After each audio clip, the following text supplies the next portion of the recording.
I'm Randy Cassingham, founder and publisher at ThisIsTrue.com with 1,629 weekly newsletters now published. This is my AMA series, episode 4, I guess, and a quick question from Will in North Dakota. I realize that I'm an outlier, but I would much rather read than listen. Can you post transcripts even if machine generated?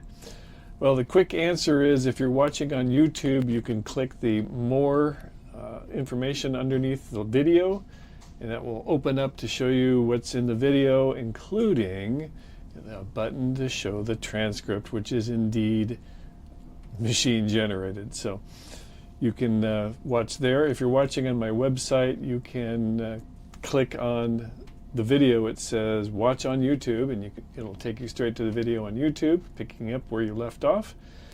And if you're watching on Facebook or somewhere else, you can come to my site or look for it on YouTube, and that's where you'll find the transcript.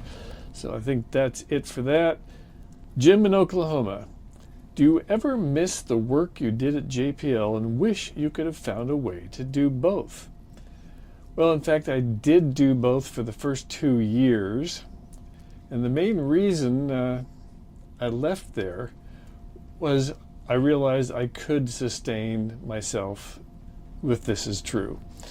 So, it was a really cool place to work if you have to work for somebody else, and NASA is awesome, but it was in California, and I was done with California. I was born there. I did not want to be there anymore. It was too crowded, too noisy, too smoggy, too hot.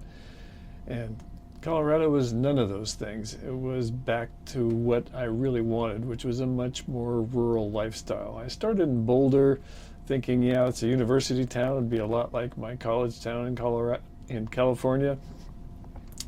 And it wasn't. Boulder is actually a pretty big city, and it was not like my tiny college town way up in the north coast of California in Humboldt County.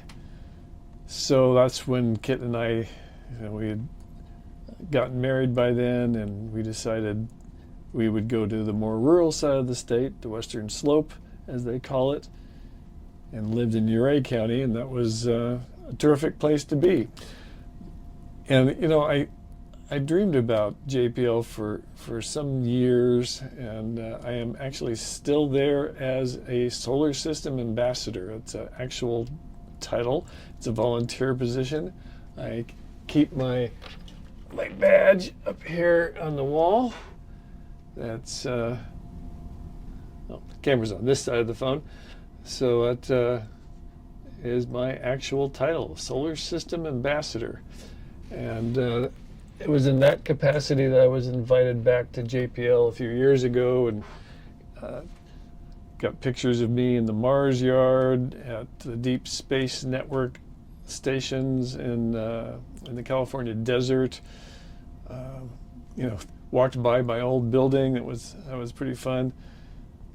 So it was very nostalgic. Oh, and I also got to go to Mission Control, which I never had gotten to go into when I worked there. But as a special guest, I got to go in there, and Kit was there with me too. So she got to see a little taste of my life at JPL, and I really enjoyed that. I really enjoyed talking about NASA and writing about NASA and the things that they do, and that's part of my job as a volunteer with them to kind of spread the word a little bit, which I'm happy to do, because I was going to do all that anyway. I have a genuine enthusiasm for space anyway, since I grew up during the race to the moon, and I can remember Neil Armstrong stepping out on the surface, watching live on a grainy black and white TV set. So I really loved NASA, but it wasn't what I wanted to do, which was to write and to publish. And when I got the idea for This Is True, I had an intuitive sense it would take me about 2 years working at JPL, saving as much money as I could just to have a a cushion, and I thought I could probably sustain for a good year with the cushion I had when I left. So sure enough, that first year I burned through a lot of those savings, but I figured out how to make money with This Is True, and here we are in year 32 now, so still going strong, and not making as much money as I used to. I don't have as big of an audience as I used to, thanks to Facebook eating the internet and everybody's attention time. But all in all, I'm still pretty happy with it. I've got great readers who really support it, and that's part of the reason I'm doing these videos, is to give back to the readers a little bit to answer these questions. So, do I wish I could do both? No, because I really have enjoyed my life. It was a great job when I had it. I was there for 10 years, and it was time to move on. So, I'm not looking back and wondering what if, because if I had stayed, I would wonder what if. Could I have made it as a writer? And the answer I learned by doing it is yes. So there's no looking back. And I think I did a pretty good job of following my dream and being the writer I wanted to be. So next is Stephanie in Arizona. You introduced me to Mensa and are the reason I became a member. I met you and Kit at the Phoenix AG, which is their annual gathering or national convention.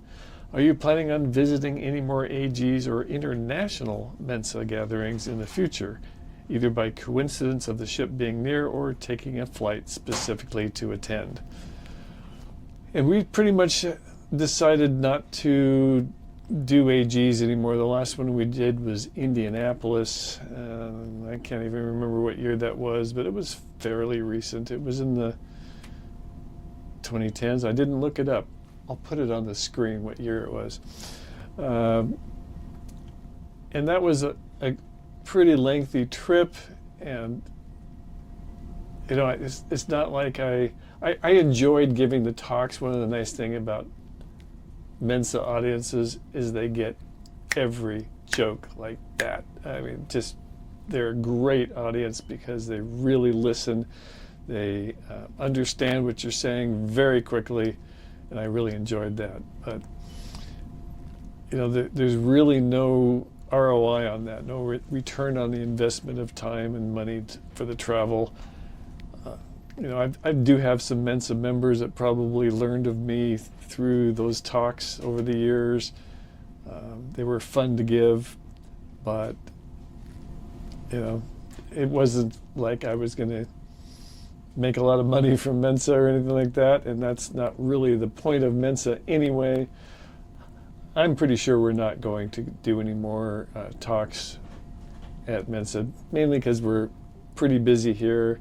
It'd be one heck of a coincidence to be near an annual gathering in any country, and we're definitely not going to spend the money to fly, because we still have to pay for our space here in the ship, even if we're not here. So we're a little bit hesitant to spend a lot of time off the ship, still paying our bills here and then paying for travel. So we're getting a good dose of travel as it is while we're here.